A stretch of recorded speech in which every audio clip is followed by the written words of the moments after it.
fakt jako extra. No já jsem napjatý. Jo? A dokonce mám důvěrnou informaci, že to dokonce možná bude vlastní tvorba, takže to znáte. Vítejte. Tak, já vás poprosím, nejdřív se vás poprosím, abyste se nám představili.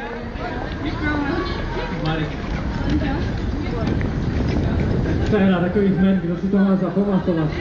No, tak, a co nám zaspíváte? To je tajný, takže se necháme překvapit. Jindro, doufám, že jsi napjatý. Tak, připravení můžeme.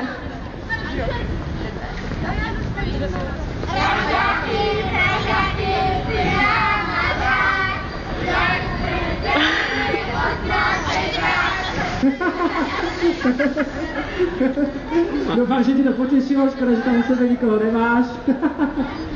Tak, já vás teď poprosím, abyste nám ještě poslali, přece máme ty hezký Vánoce, abyste nám poslali krásný vánoční pozdrav nahlas, tak.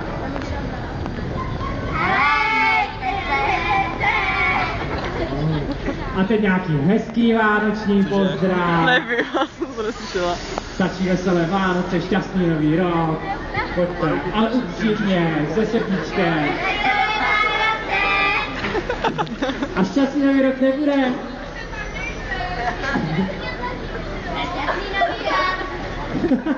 Výborně, tak já mám tady od skupinky takovýhle krásný přání, uvidíme, kdo nám z Prahy na to mi odpoví.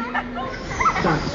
Já jsem bohužel se rozuměl jen tý poslední zdravice, hezký Vánoce a krásný nový rok. Předchozí. Ty předchozí nebyli slyšet, jo?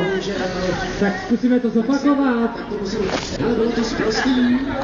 Bylo to tak jako na pomezí, no, já nevím, jestli to jako známe. Nebudeme si kazit náladu. Nebudeme, ale slyšeli jsme hezký pozdrav, to je důležitý. Uděláme si krásný čas, uděláme si krásný Vánoce, je období adventu.